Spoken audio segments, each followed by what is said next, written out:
Good morning. Welcome back to another class of Origin and Evolution of Life. Early in the morning, we are doing this very beautiful chapter. Again, मैं chapter की तारीफ इसलिए कर रहा हूँ कि आप लोगों में भी वो इंटरेस्ट डेवलप हो जाए with respect to the chapter. अब तक तो हो गया होगा ऑन दैट पर्टिकुलर पॉइंट. अगर इंटरेस्ट नहीं डेवलप हुआ है, ठीक है, तो take it as a wise suggestion. Interest नहीं डेवलप हुआ है तो कैसे ना कैसे डेवलप कर लो, वरना चैप्टर बोर्ड एग्जामिनेशन में भी डिफिकल्ट जाएगा. ठीक है. So in which ways, अब तक we have completed a massive chunk of chapter. We are only left with a few topics. One of the important topic which we were doing, that is natural selection. ठीक है. The whole basis of Darwin's theory of natural selection, the whole basis of Darwin's ideology with respect to evolution. ठीक है. Evolution क्या है? Evolution is just unfolding. ठीक है. Evolution is nothing but transformation of a population, ठीक है, into a better population with respect to changing environment. तो various characteristic of evolution हमने पढ़ा. adaptive radiation पढ़ा, adaptive, then we spoke about divergent evolution, convergent evolution. Now we were talking about Darwin's theory, and Darwin's theory में भी हम लोगों ने दो important चीज बात किया था, that is natural selection, और उसके बाद fifth point हमने discuss किया था, and that fifth point is origin of new species, जो हमारा next topic है after this section. ठीक है. So in the last class we basically spoke about definition of natural selection. What is definition of natural selection? It's a process of selecting or screening of the best possible representative from a group of organisms, ठीक है, with the influence of nature. So here nature is the characteristic force, nature is the characteristic entity which is selecting the best possible progeny or best possible organism with respect to आज मेरे को पता है with respect to क्या है वो genetic makeup. ठीक है. So the fit organism here, fit is representing reproductively active organisms. ठीक है. So in the last class we spoke about natural selection with the help of a few examples. I told you one of the most important example with respect to your NCERT point of view is the first example which we took up. कौन सा example लिया था बेटा आपने natural selection में? Industrial मेलिनिज्म. ये बहुत ही important topic है. ठीक है. वेयर वी डिस्कस्ड कि क्या हुआ था प्री इंडस्ट्रियल रेवोल्यूशन में the number of grey peppered moth was more because of the extensive cover of lichen on the tree trunk. ठीक है. इंडस्ट्रियल रेवोल्यूशन के बाद क्या हो गया?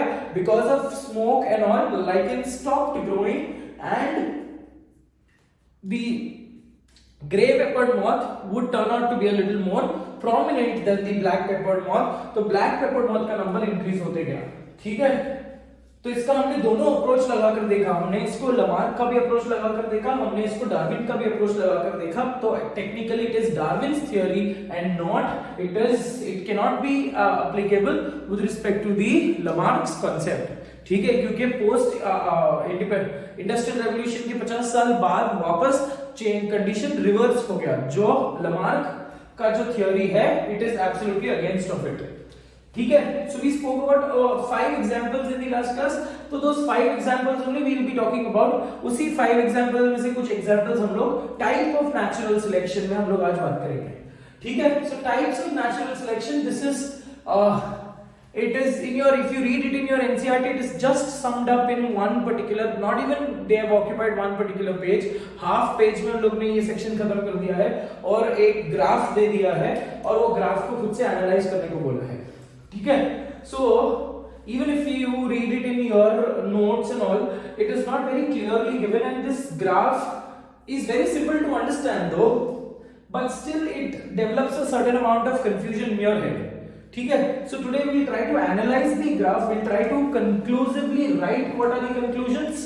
Is that right? And conclusion लिखने के बाद we will conclusion लिखने के बाद हम लोग compare करेंगे तीन टाइप के ग्राफ को. ठीक है. So I have already made a standard graph and I will be comparing the standard graph with the type of natural selection. ठीक है. So type of natural selection मैंने आपको ये बताया था कि अल्फ्रेड रसल वॉलेस ने नेचुरल सिलेक्शन पे बहुत काम किया, बहुत स्टडी किया.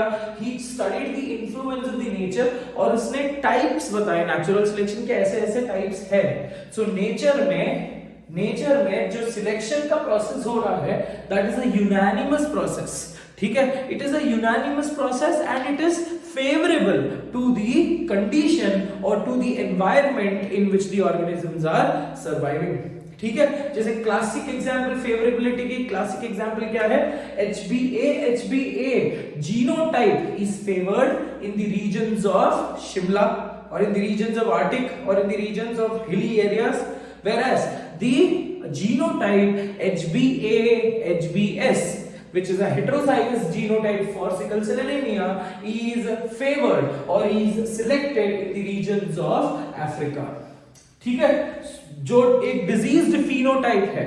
ठीक है. टेक्निकली वो एक डिजीज्ड फिनोटाइप है. अगर ये इंसान अफ्रीका में ही कोई हिली माउंटेन्स में चले जाता है तो उसको भी अनेमिया होगा.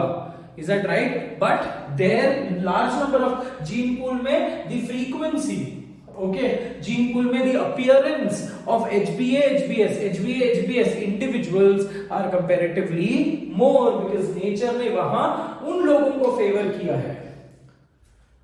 ठीक है. So let's go ahead and talk about the types of natural selection in this particular class. So the first type of natural selection which we will be talking about, the first type is referred to as stabilizing natural selection.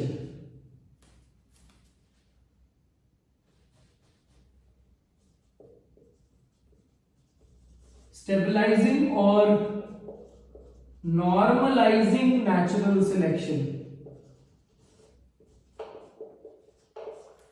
NS refers to natural selection. Stabilizing or normalizing natural selection. ठीक है. So when you talk about stabilizing or normalizing natural selection, नाम बता रहा है stable हो रहा है या फिर कोई चीज नॉर्मल हो रही है. ठीक है. Now what happens in let's try to understand and analyze this graph. एक नॉर्मल ग्राफ को स्टडी करते हैं. इमेजिन करो कि आप एक इकोलॉजिस्ट हो and you have been assigned with an area of mail guard. ठीक है. आपको यहां से यहां पे एक स्क्वायर किलोमीटर एरिया मार्क करके दे दिया है. ठीक है. और आपको ये 3 किलोमीटर एरिया में you will have to study the diversity of the organisms. You will have to study the species diversity of the organisms कि इस एरिया में कौन से टाइप के ऑर्गेनिज्म रह रहे हैं.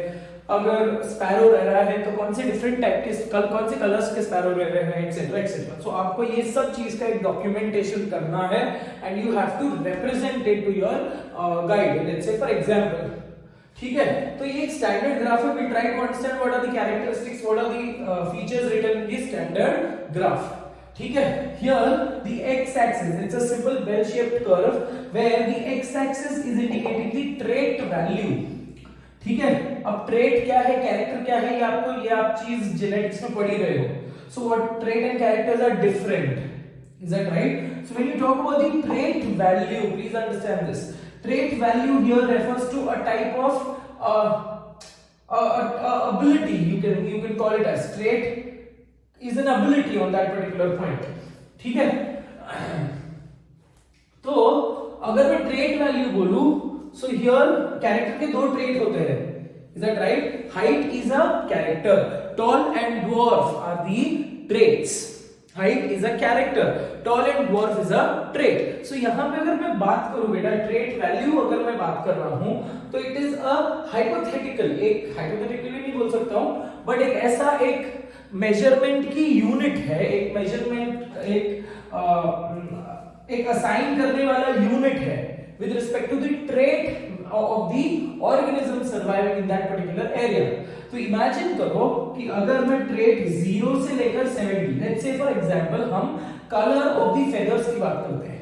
तो imagine करो कि 0 पे the color अब कलर किसकी वजह से आ रहा है बेटा? कलर आ रहा है आपके मेलेनिन की वजह से, ठीक है, मेलेनिन की वजह से कलर आ रहा है, बट कुछ ऑर्गेनिजम्स में मेलेनिन का ही अमाउंट कम ज्यादा होता है, जिसकी वजह से कलर की डाइवर्सिटी, कलर की वेरिएबिलिटी दिखती है ऑन दी बर्ड्स, ठीक है। अब ये इमेजिन कर लो कि हम we are studying the pattern of, let's say for example we are studying the pattern of parrots.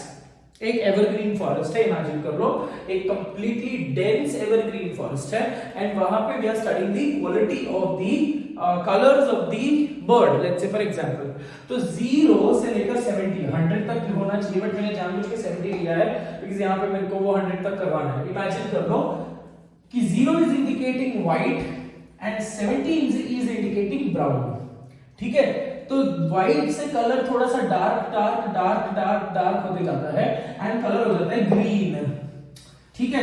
ये एक मीन वैल्यू है, this is the mean value, यहां से यहां का और यहां का distance is absolutely equal, is that right? So this is the mean trait value. Mean trait value refers to average trait value. So imagine करो 0 पे white color का bird है, मतलब 0 is the number of 0 is the white indicating, ये यहाँ पे ये जो trait value है extreme trait value है bird के color का, feather के color का, extreme trait value is white जो easily spottable है, and extreme here is brown जो easily spottable है, ठीक है। whereas green is comparatively less spottable, ठीक है। तो अभी इस ग्राफ को अगर मैं एनालाइज करूं बेटा, बहुत ध्यान से देख लेना, इस ग्राफ को मैं एनालाइज करूं, please try to understand, we are extrapolating.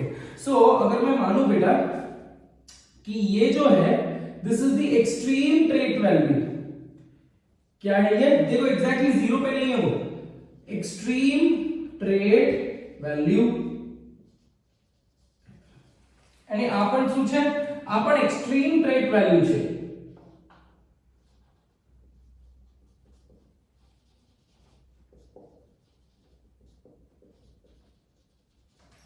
Okay.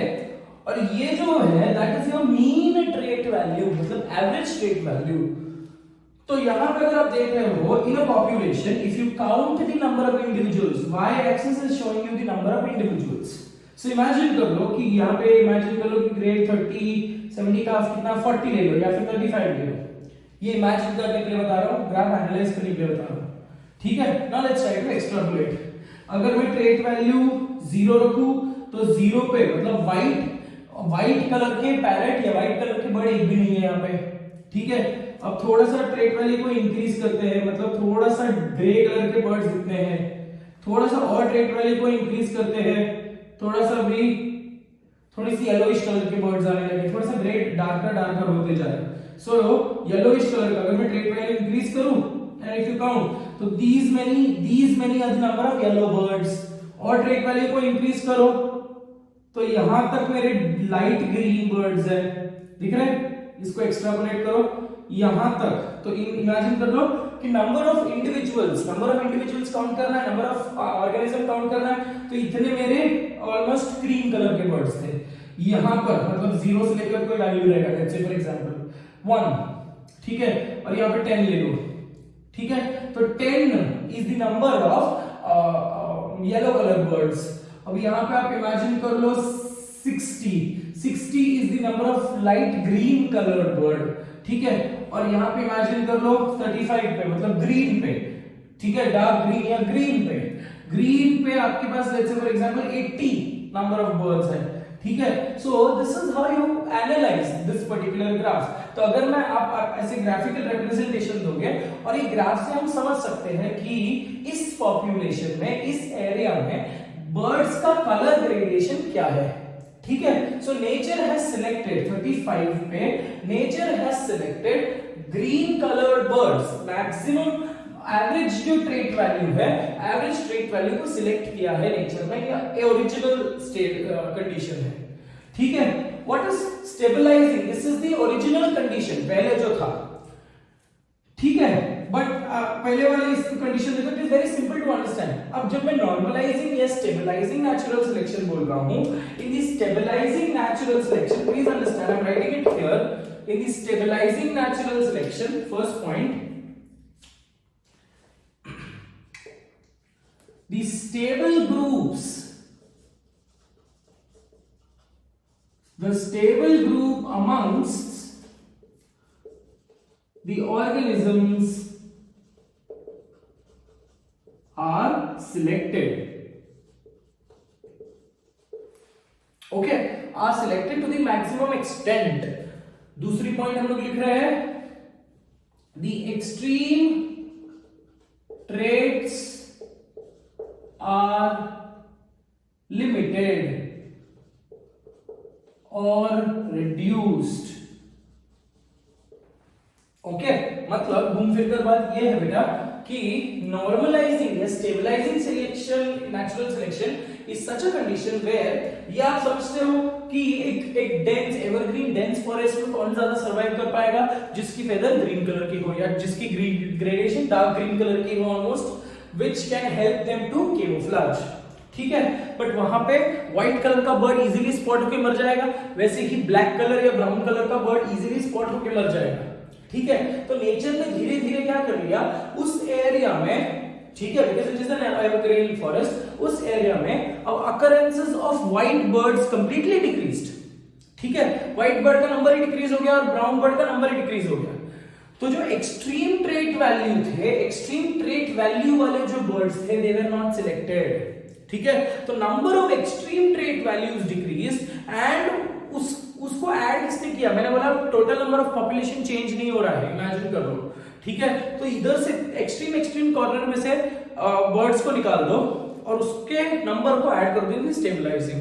तो in the stabilising natural selection the stable groups are selected. So in other words ये जो है 35 that is green trait value पे, let's say for example 80 number of birds है, तो वही 80 number of birds will become 90. Trait value remains the same. Here trait value remains at 35 only, but number यहां से individual कम होते हैं, वहां से इंडिविजुअल बढ़ते हैं. ठीक है, अब अपने ग्राफ रिप्रेजेंट करके दिखाते हैं कि ट्रेट वैल्यू सेम ही रख रहा है बेटा. ठीक है, ये ट्रेट वैल्यू बीच में, but I told you the number of individuals in the trait value increases. ठीक है, number of individuals in the average trait value increases. तो जो मीन ट्रेट, ये जो एक्सट्रीम ट्रेट वैल्यू है, तो लेट्स से फॉर एग्जांपल 1, यहां पे इतने ऑर्गेनिजम्स थे, ये कम हो रहे हैं. So the extreme trait value और individuals having the extreme trait value are decreased, limited और रिड्यूस्ड. ठीक है, और वो कहां पे ऐड हो जाएंगे, वो स्टेबलाइजिंग पे ऐड हो जाएंगे. तो अगर मेरा ग्राफ को मेरे को रिप्रेजेंट करना है, तो मैं पहले यहां से स्टार्ट कर रहा था, मैं ग्राफ यहां से स्टार्ट करूंगा automatically and I will show you the increase.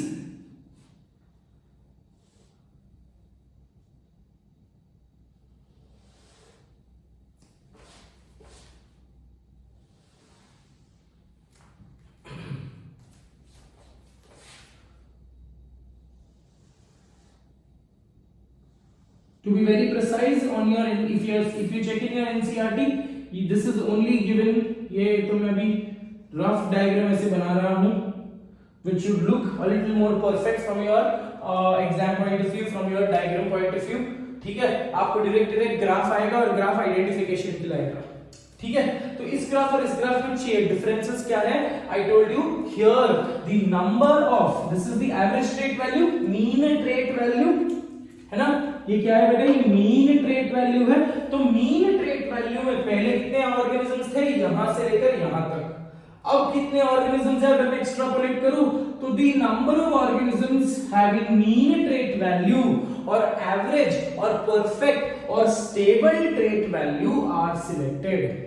Whereas the number of, अभी आप देख रहे हो कि यहां तक कोई ऑर्गेनिज्म नहीं है, यहां के ट्रेट वैल्यू पे कोई ऑर्गेनिज्म नहीं है, यहां के ट्रेट वैल्यू पे कोई ऑर्गेनिज्म नहीं है. डायरेक्टली आपका एवरेज, आपके एक्सट्रीम कहां से चालू हो रहे हैं, लेट्स से फॉर एग्जांपल इतने यहां से लेकर यहां तक कोई भी ऑर्गेनिज्म सर्वाइव नहीं कर पा रहा. राइट, मतलब व्हाइट ऑर्गेनिज्म एलिमिनेट हो गया और क्रीम ऑर्गेनिज्म एलिमिनेट हो गया. डायरेक्टली कहां से स्टार्ट हो रहा है, थोड़े से येलो ऑर्गेनिज्म से स्टार्ट हो रहा है. Similar is the point here. ठीक है, सो 70 यहां पे था बेटा. अभी आपकी ट्रेट वैल्यू कहां से कहां पे, मतलब लेट्स से फॉर एग्जांपल 10 से स्टार्ट हुई और 60 पे खत्म हुई.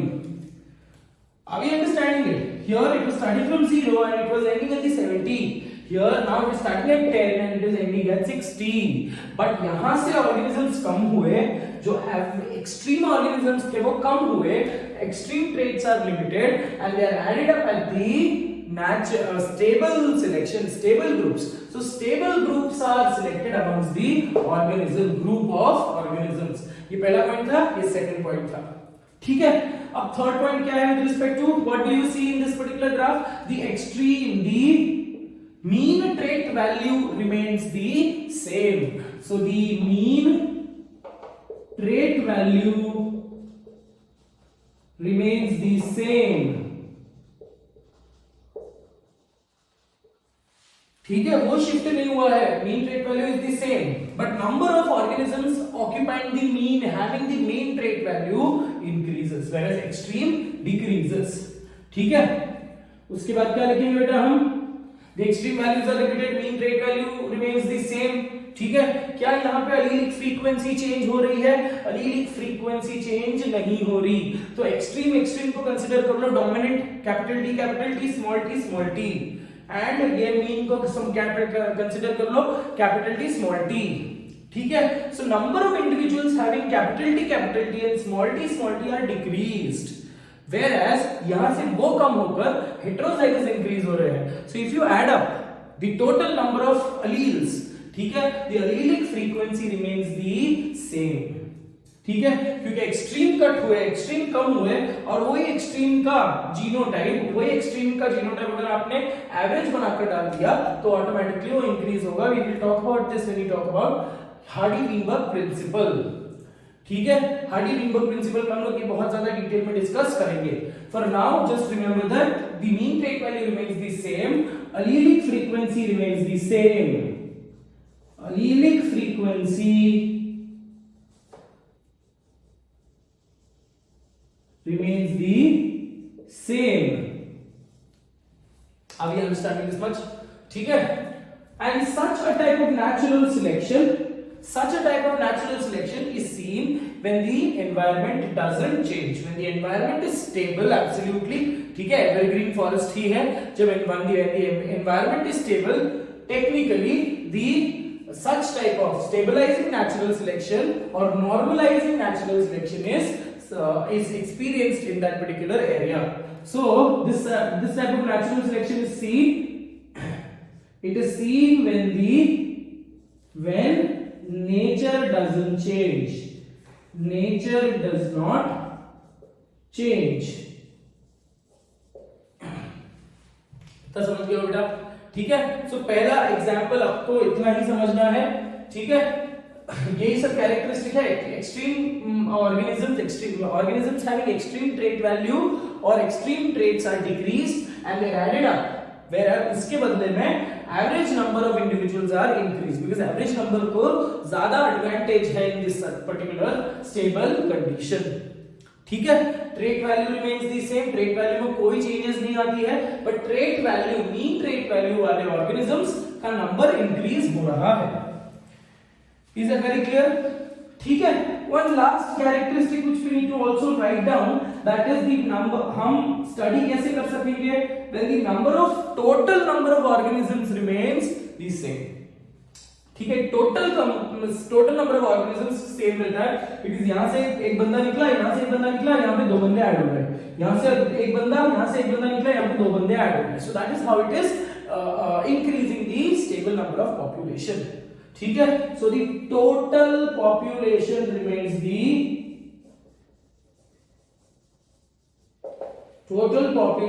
Remains same. So these are some conclusive points which we need to remember with respect to stabilizing natural selection and the example. इसमें example बहुत ज़्यादा important है. अब example है पहला. Let's say for example यहाँ पे हम लोग example लिखेंगे.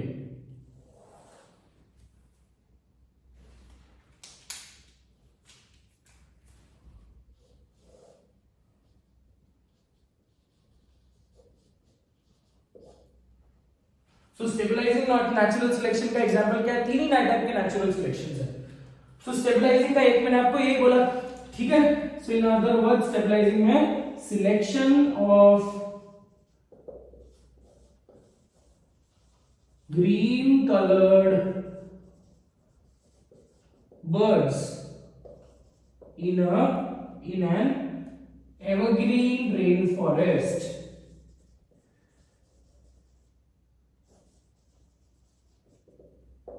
This is one example. ठीक है, दूसरा एग्जाम्पल है selection of average weight human babies over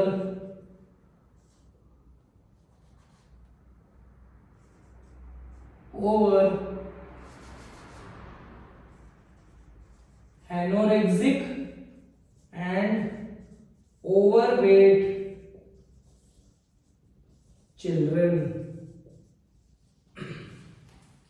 ठीक है, दूसरा एग्जाम्पल क्या बोल रहा है, ये तो जंगल में बात कर ली, ठीक है। दूसरा एग्जाम्पल क्या बोल रहा है, ह्यूमंस के केस में बात कर रहे हैं लोग कि जो एवरेज साइज का इंडिविजुअल है, एवरेज साइज का जो बच्चा है, उसकी survival rate is comparatively higher as that of the heavy weight individual and extremely thin organism.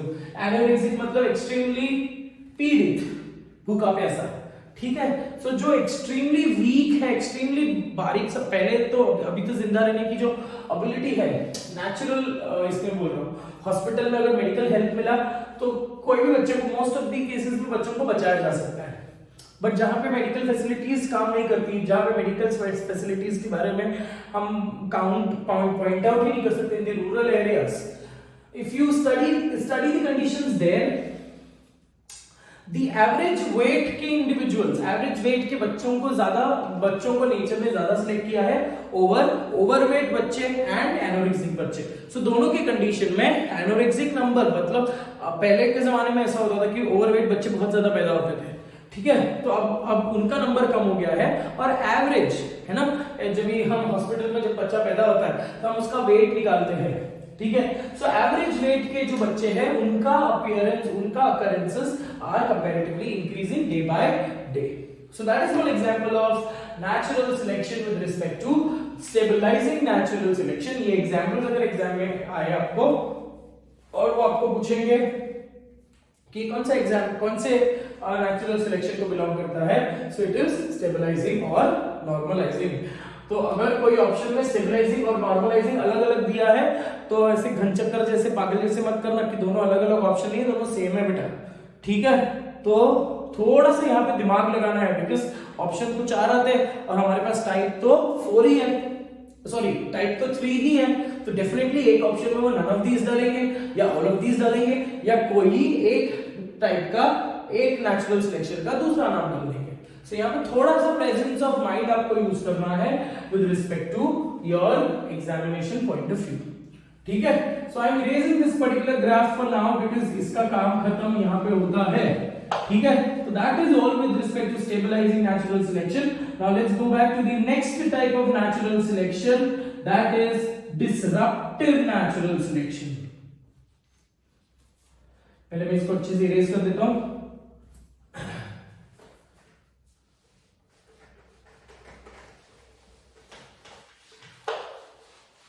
तो this today's class is extremely important बेटा, ठीक है। I really doubt कि you might have some good information with respect to this graph, ठीक है। बहुत बच्चों को एक ग्राफ में दिक्कत जाती है, बट है ग्राफ बहुत ही सिंपल, ठीक है। एग्जाम्पल का भी जो एरिया इरेज कर देता हूं। So the next type of natural selection is a little more known to us, ठीक है। जो हमने कल एग्जांपल्स डिस्कस किए हैं तो उसी को हमको समझना है, ठीक है। So the next type of natural selection which we talk about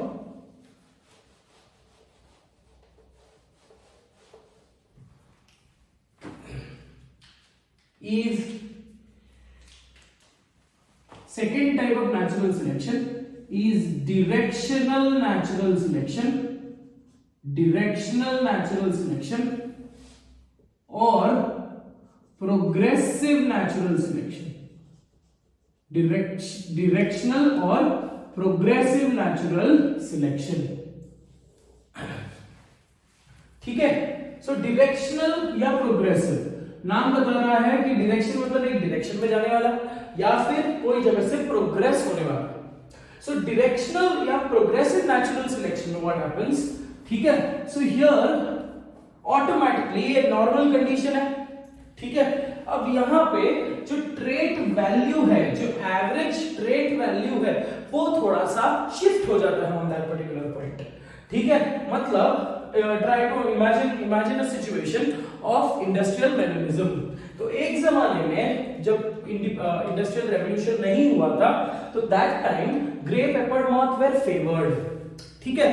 अब जैसे जैसे उस एरिया का एनवायरनमेंट बदला, ठीक है, पोल्यूशन इंक्रीज होने लगी, लाइकन का नंबर कम होने लगा, slowly and steadily there was a shift of the entire population, ठीक है। There was grey peppered moth का number which decreased and there were black peppered moth का number which was comparatively increasing। तो यहाँ पे when you talk about the number of organisms, there was a gradual shift, ठीक है, there was a gradual shift from grey peppered moth to black peppered moth या dark peppered moth, ठीक है। तो पूरा का पूरा पॉपुलेशन जो है एक डायरेक्शन में आगे बढ़ गया, number of population remained the same, ठीक है। पहले वाले ग्राफ में क्या था, number of population remains the same, but then जो एवरेज पॉपुलेशन है वो इंक्रीज होता है, ठीक है। बट देन इंडस्ट्रियल मेलिनिज्म में क्या हुआ, number of population remains the same, किसका, पेपर्ड मॉथ का, ठीक है। But pre independence sorry pre industrial revolution में कंडीशन क्या था कि ग्रे पेपर्ड मॉथ ज्यादा थे, ठीक है। और पोस्ट इंडस्ट्रियल रेवोल्यूशन में ये पूरा का पूरा ग्रे का पॉपुलेशन एक डायरेक्शन में शिफ्ट हो गया और ब्लैक बन गया, ठीक है। मतलब ब्लैक बन गया मतलब ब्लैक का नंबर इंक्रीज होते गया, तो पूरा का पूरा जो ट्रेट वैल्यू है वही चेंज हो गया, है ना। ग्रे का ट्रेट वैल्यू कंपैरेटिवली कम था, इज दैट राइट। अब ट्रेट वैल्यू ही चेंज हो गया है। So in other words this type of natural selection is referred to as directional और प्रोग्रेसिव, बिकॉज़ यहां पे there is a progression in the mean trait value, ठीक है। तो एक्सट्रीम ट्रेट वैल्यू जो है, आप इमेजिन करो कि यहां से है 0 से लेकर 70 है, तो आपका जो ट्रेट वैल्यू है वो फॉरवर्ड, ये जो ग्राफ है पूरा का पूरा ग्राफ, ये 35 पे मीन ट्रेट वैल्यू था, अब ये 35 से हो जाएगा 50 पे, ठीक है। सो पूरा का पूरा ग्राफ जो है, पॉपुलेशन जो है थोड़ा सा एक फॉरवर्ड डायरेक्शन में मूव होता है। Let's try to analyse the graph how it is shown to us, ठीक है। So the graph comparatively moves a shifts a little more ahead. So आपका जो मीन ट्रेट वैल्यू है, इमेजिन कर लो, पहले मैं डायग्राम लाइन ड्रॉ कर लेता हूं। सो हियर वाज योर 35 वाला मीन ट्रेट वैल्यू, ठीक है, यहां पे इस पॉइंट पे। अब मीन ट्रेट वैल्यू ही चेंज होकर 50 हो गई है, so this becomes your mean trait value. Imagine कर लो अगर ये आपका मीन ट्रेट वैल्यू है बेटा, number of average individuals are the same,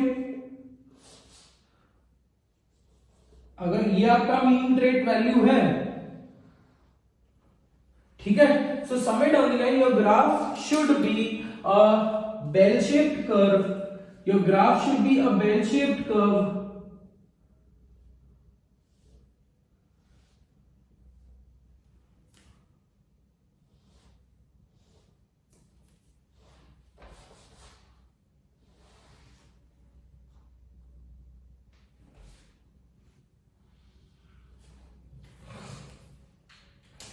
okay.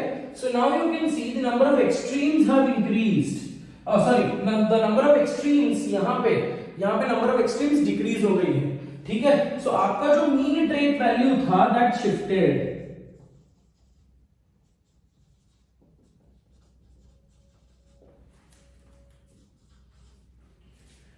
ठीक है। तो आपका mean trait value let's say for example आ गया 50 पे।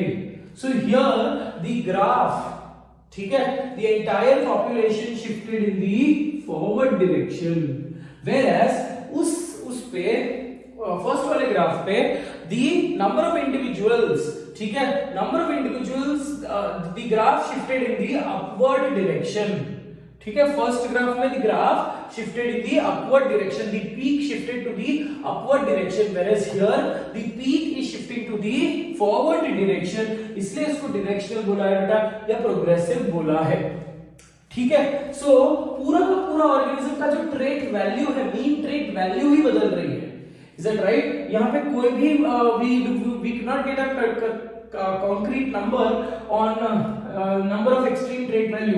पता नहीं कि कितने यहाँ पे कम हुए और कितने यहाँ पे ऐड हुए, ठीक है, but total number of population remains the same.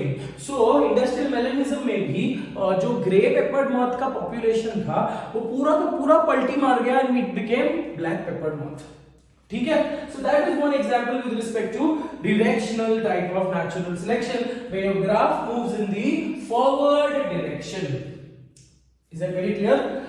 इसी को अगर आपके नॉर्मल ग्राफ से कंपेयर करना है, तो let me go ahead and make it also for you, because वो थोड़ा सा आपको कंपेयर करने में इजी जाएगी। इमेजिन करो ये पहले वाला ट्रेट वैल्यू है, ठीक है, और ये पहले वाले ट्रेट वैल्यू के हिसाब से आपका जो ग्राफ आना चाहिए वो ऐसा आना चाहिए बेटा।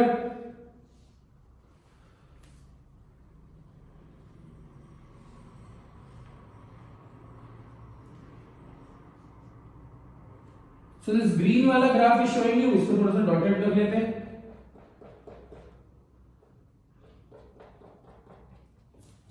ठीक है, तो ये जो ग्रीन वाला ग्राफ है that is showing you the original condition.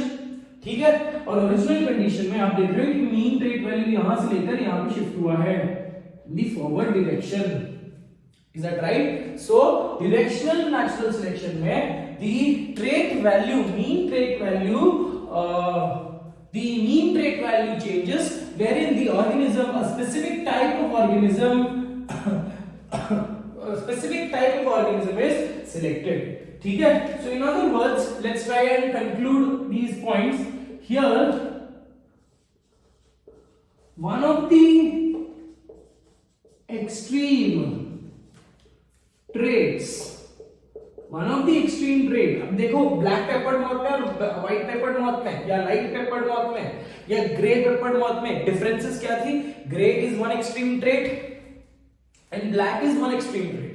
एक जमाने पहले नेचर ने व्हाइट या फिर ग्रे को सिलेक्ट किया था, एक जमाने बाद नेचर ने ब्लैक को शिफ्ट किया। ठीक है, ब्लैक को सिलेक्ट किया।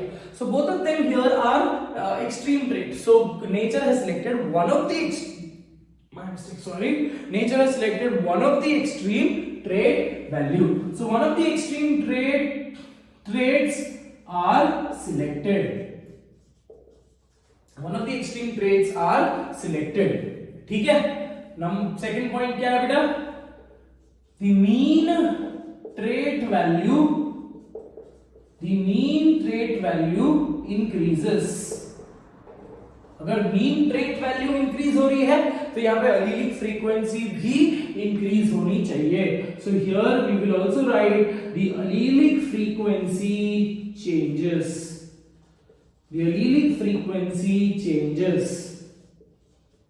ठीक है, one of the extreme is selected. तो आप देख रहे हो कि यहाँ पे number of extremes in this particular condition are selected. यहाँ पे ब्लैक को सिलेक्ट किया नेचर ने व्हाइट के बदले में। ठीक है, so 3 पॉइंट हो गया बेटा। Fourth point is the total number of population remains the same.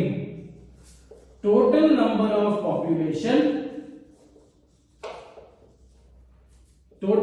population remains the same. ठीक है, अब ये कब हुआ change? Such type of natural selection is only seen in a changing environment. देखो इंडस्ट्रियल मेलेनिज्म में एनवायरनमेंट चेंज हुआ, इसलिए तो पूरा का पूरा ऑर्गेनिज्म एक तरफा शिफ्ट हो गया। ठीक है, so this type of natural selection is seen in a changing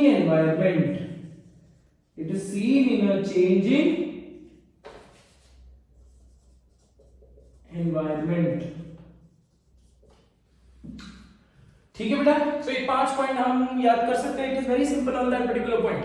पहले में स्टेबल पॉपुलेशन सिलेक्ट हुआ है, यहाँ पे one of the extreme select हुआ है। So the graph number the mean trait value always moves in a forward direction. समझे बेटा?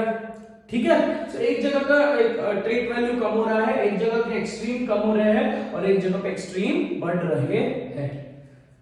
सो इन अदर वर्ड्स अगर मैं एग्जांपल की बात करूं यहाँ पे, ठीक है, So the first example which we have to talk about in this particular case is industrial Melanism.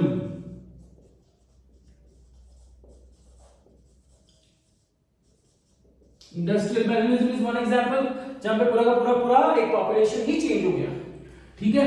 दूसरा एग्जांपल क्या है बेटा? दूसरा एग्जांपल है डीडीटी रेजिस्टेंस।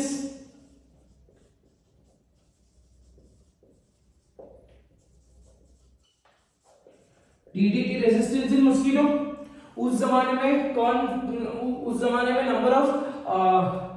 नंबर ऑफ जो रेजिस्टेंट ऑर्गेनिजम्स कम थे, बट 50 साल के बाद आज अगर मैं देख रहा हूं कि number of resistant organisms increase हो गए हैं and number of susceptible organism कम हुए, राइट। सो कंप्लीट शिफ्ट हुआ in with respect to the trait value, ठीक है।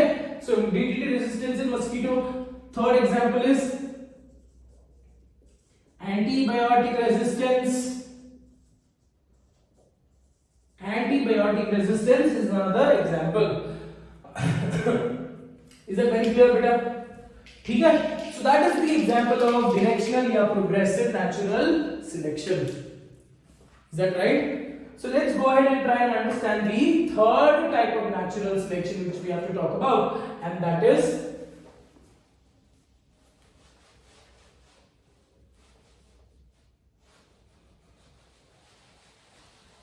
इरेज कर देंगे पहले। Third type of natural selection is disruptive natural selection.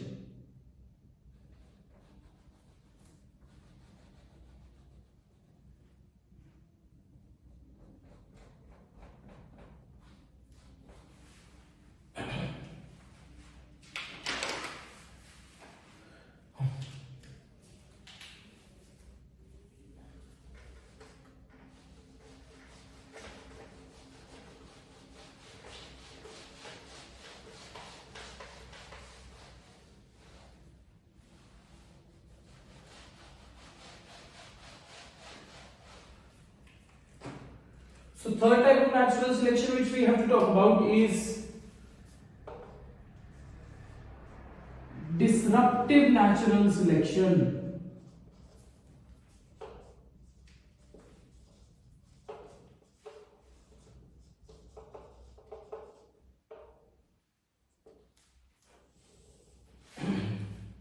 Now disruptive natural selection says disruptive natural selection दोनों का मिक्सचर है, ठीक है।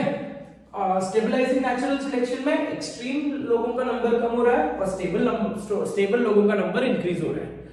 Whereas डायरेक्शनल में क्या हो रहा है? वन ऑफ द एक्सट्रीम ई का नंबर कम हो रहा है। हर ट्रेट के दो एक्सट्रीम वैल्यूज होते हैं, ठीक है। So one of the extreme is का नंबर इंक्रीज हो रहा है and one of the extreme is supported. तो पूरा का पूरा ग्राफ जो है फॉरवर्ड डायरेक्शन में जा रहा है बेटा, ठीक है।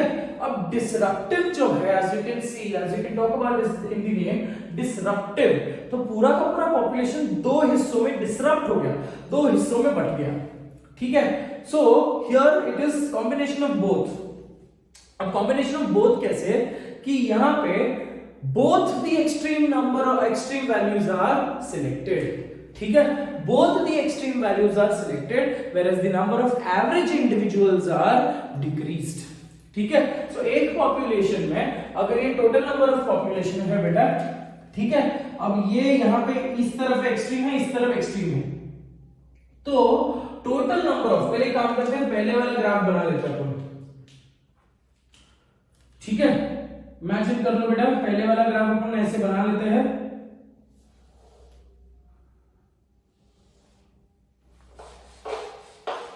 ये स्टैंडर्ड ग्राफ हमने बनाया है यहां पे, ठीक है। सो आपका स्टैंडर्ड ग्राफ, आपका मीन रेट वैल्यू यहां पे है बेटा, ठीक है। अब ये स्टैंडर्ड ग्राफ लगना चाहिए, इसलिए हम इसको डॉटेड पॉइंट में, डॉटेड फॉर्म में दिखाते हैं। So this was in the ideal condition, okay, but यहाँ पे condition and such type of natural selection is very rare, ठीक है। नेचर में ये टाइप का नेचुरल सिलेक्शन इतना ज्यादा दिखता नहीं है। जो दिखता है that is disruptive, sorry my mistake, directional and stabilizing, ठीक है, disruptive type of natural selection is not very frequently seen in your nature, ठीक है। सो डिसरप्टिव में ये बता रहे हैं कि ये जो तुम्हारा स्टेबल पॉपुलेशन है, ये पूरा का पूरा पॉपुलेशन दो हिस्सों में बट गया, ठीक है, पर both the extreme groups are supported. Directional में एक एक्सट्रीम सपोर्ट हो रहा था, एक एक्सट्रीम सपोर्ट नहीं हो रहा था, बट यहाँ पे दोनों एक्सट्रीम वैल्यू सपोर्ट हो रहे हैं। For example when you talk about in the case of sickle cell anaemia, ठीक है, सिकल सेल एनीमिया में नेचर ने तो होमोजाइगस लोगों को सिलेक्ट करना चाहिए। कौन सा homozygous? Dominant, because homozygous recessive, that is HbS वाले जो ऑर्गेनिजम्स हैं वो तो सर्वाइव ही नहीं कर पाएंगे, वो तो लीथल कॉम्बिनेशन है, ठीक है। सो नेचर ने किसको सपोर्ट करना चाहिए था? HbA को ही सपोर्ट करना चाहिए था, बिकॉज़ ये स्टेबल ऑर्गेनिज्म है, इनको कोई डिजीज नहीं होती, ठीक है। बट नेचर ने पूरे वर्ल्ड में दोनों एक्सट्रीम को सिलेक्ट किया है, ठीक है। Now that depends on the area where they are surviving. Nature ने अफ्रीकन रीजन्स में HbA HbS जीनोटाइप को सिलेक्ट किया है, वो ट्रेट वैल्यू को सिलेक्ट किया है which is an extreme disease and non diseased, ठीक है। So diseased and non disease में HbA HbS is diseased genotype, whereas HbA is a normal phenotype। तो नेचर को किसको सिलेक्ट करना चाहिए था? नॉर्मल फिनोटाइप को सिलेक्ट करना चाहिए था, ठीक है। बट नेचर ऐसा नहीं करता, नेचर दोनों को सिलेक्ट कर रहा है, but the area where they are being selected is comparatively different। HbA HbS कहां पे सिलेक्ट हुआ है बेटा? in the African regions, in the entire African continent का जीन पूल स्टडी करोगे तो number of organisms having HbA HbS genotype is more, whereas if you go to the higher altitude, there the number of individuals getting sickle cell anemia is very less, the number of individuals having HbA HbA is more। तो nature ने एक ही globe पे, एक ही planet पे, एक ही अर्थ पे दोनों extreme values को सिलेक्ट किया है, ठीक है। So here such type of natural selection, it is a type of natural selection where both the extreme trait values are selected, both the extreme trait values are selected, ठीक है। number of average individuals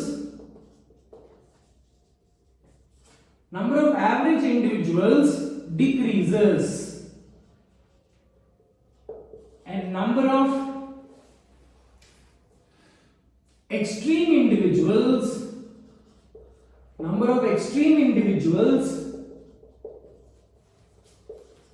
increases, ठीक है। तो यहां पे trait value क्या हो रही है बेटा? ट्रेट वैल्यू शिफ्ट हो रही है दोनों जगह पे, ठीक है।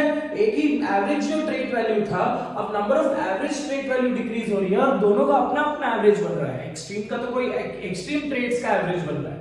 So in that particular case if you have to draw the diagram for this, so the diagram should be this way कि एक्सट्रीम ट्रेट वैल्यू कम हो रही है, एक्सट्रीम ट्रेट वैल्यू पे इंडिविजुअल्स कम हो रहे हैं बेटा, ठीक है। तो यहां पे इमेजिन कर लो कि यहां से आपका ग्राफ को पास होना चाहिए। तो एक्सट्रीम जो है फर्स्ट ग्राफ में एक्सट्रीम का नंबर ऊपर जा रहा है, एक्सट्रीम नहीं सॉरी, और फर्स्ट ग्राफ में जो आपका एवरेज नंबर ऊपर जा रहा था, ठीक है। वेयरएज सेकंड ग्राफ में आपका जो एवरेज नंबर है वो फॉरवर्ड डायरेक्शन में जा रहा था, वेयरएज थर्ड ग्राफ में आपका जो एवरेज या फिर मीन ट्रेट वैल्यू है that goes in the downward direction, क्योंकि उसका नंबर डिक्रीज हो रहा है। और यहां पे एवरेज नंबर को डिक्रीज करके नेचर ने एक्सट्रीम वैल्यूज को सिलेक्ट किया है, ठीक है। सो इन अदर वर्ड्स अगर मैं एक्सट्रीम की वैल्यू बनाते जाऊं बेटा तो I will have to draw it this way.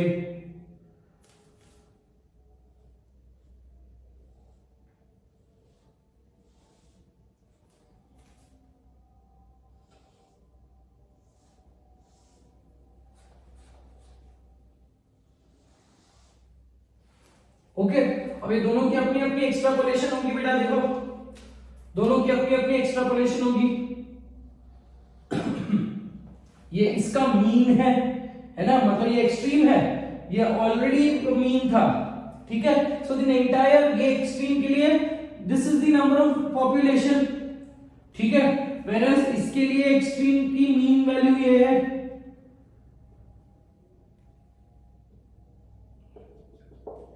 So in other words ये ग्राफ को अगर आप देखते हो, इसको मैं कॉम्प्लिकेट नहीं करता हूं, ये बीच का लाइन को निकाल देता हूं बेटा।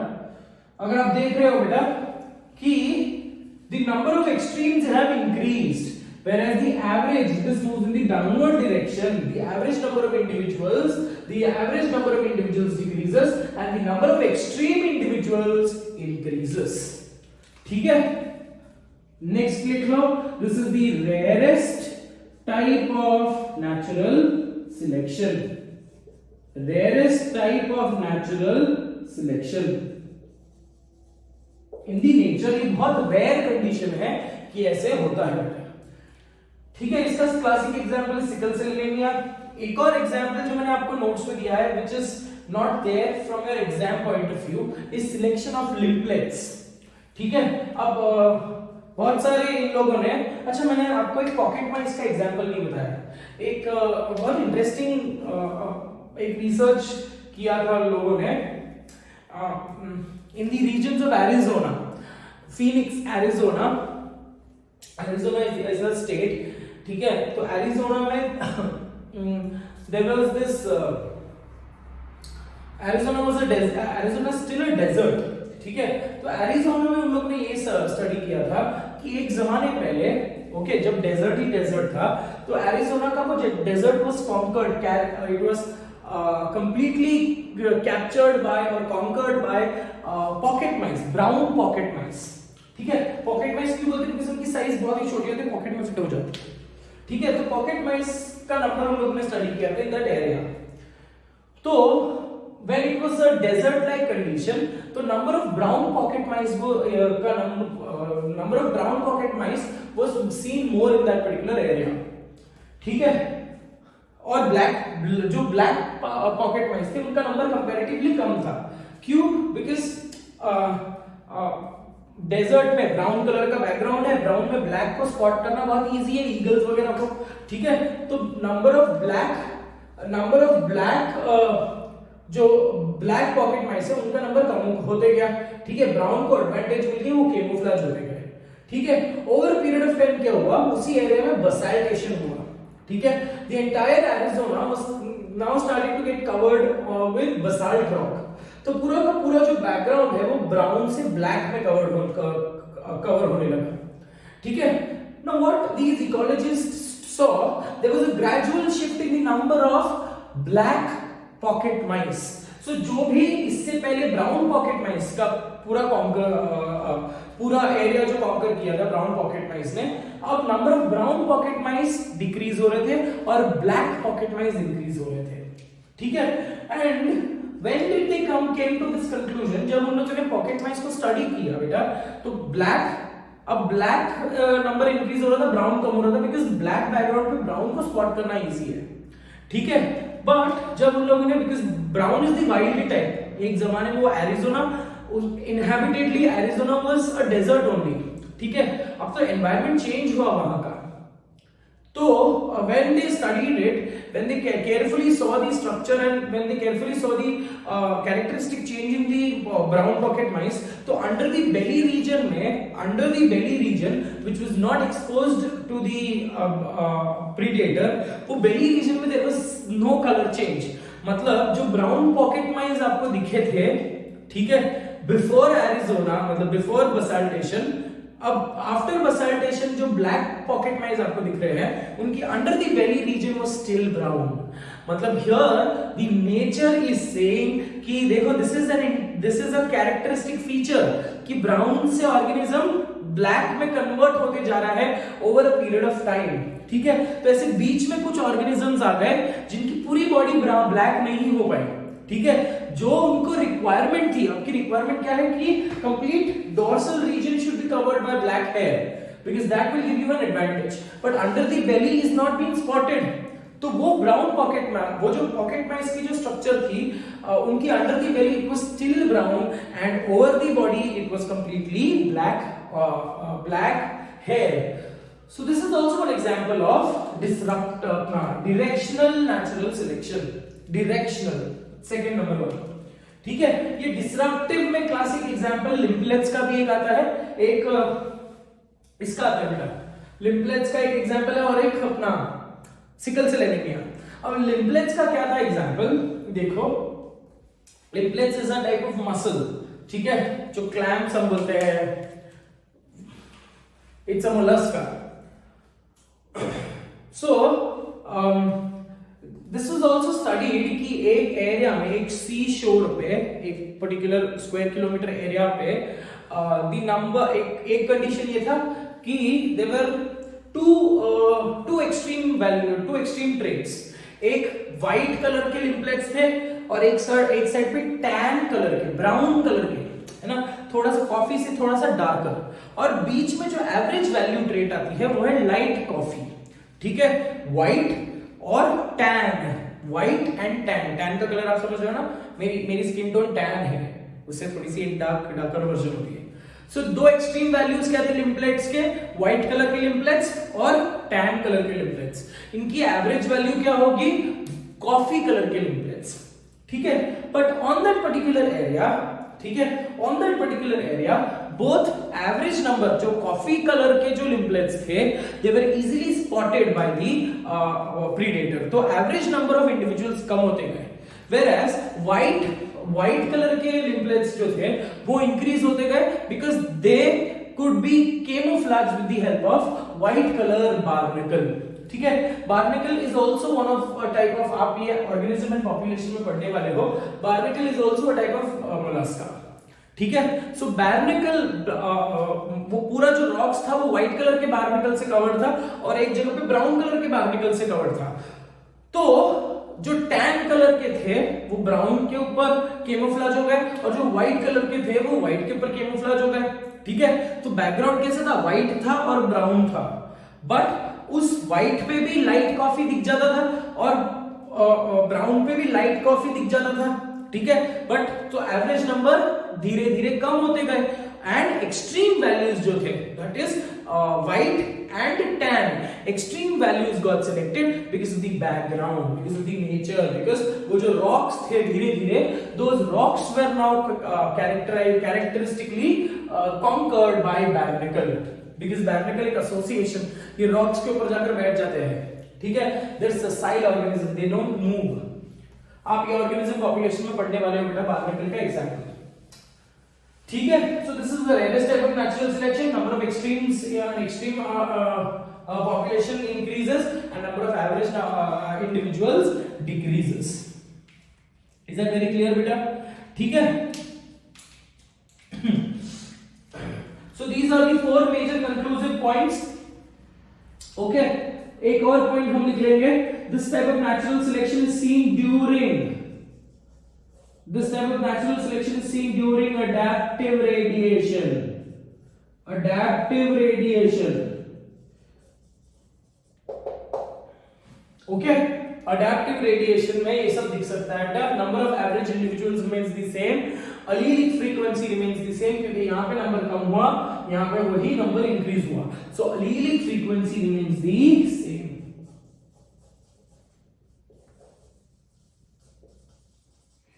allelic frequency remains the same, ठीक है। mean trait value,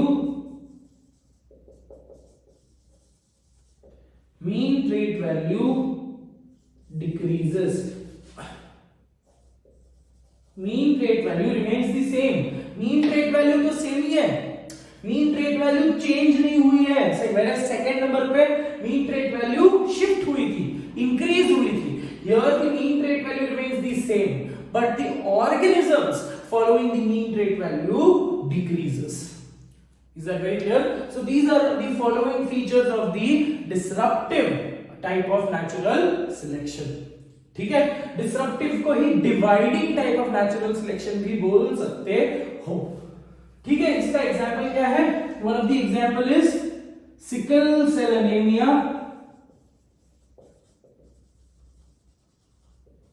sickle cell anaemia में दो एक्सट्रीम को सिलेक्ट किया है बेटा, HbA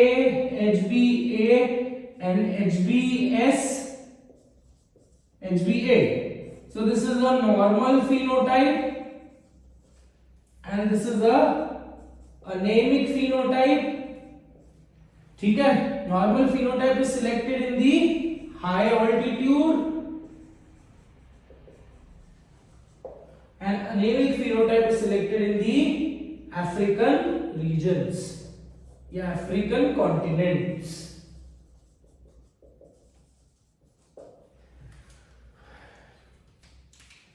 Okay, so these were the types of natural selection. I hope there is no single bit of confusion. If there is any kind of confusion which you come across with respect to this section, please read your NCERT, and if you are not able to understand this particular graph, or if you are not able to characteristically distinguish the differences or points between the three graphs, then please let me know. We can do whatever is required to make us understand. ठीक है, so all the three types of natural selection gets over in this particular section. Thank you so much for your time and patience. Thank you so much for watching the video. Please let me know if you do not understand this section. We can take up a live session and try to understand. Otherwise the section is very simple type of natural selection. अगर थोड़ा सा भी approach करने वाला दिमाग लगाया, थोड़ा सा अंडरस्टैंडिंग एबिलिटी है, तो the graph turns out to be very easy explanation है, and it is a very simple kind. बस इसको कॉम्प्लिकेट करके, लैंग्वेज कॉम्प्लिकेट करके दिया है एनसीईआरटी में, बच्चे डर जाते हैं बस, बल्कि है कुछ भी नहीं है इसमें. ठीक है, please try to understand the characteristic differences. ये कंक्लूजन से आपको बहुत सारी चीजें एनालाइज करने को समझ जाएगी बेटा. ठीक है, so that ends our today's session with respect to types of natural selection. Natural selection gets over. In the next class we will start up with speciation and we will finish up speciation in the next class. ठीक है, thank you so much for watching the video. I hope you have a great day ahead. God bless you and give my regards to your parents. Take care. Bye bye.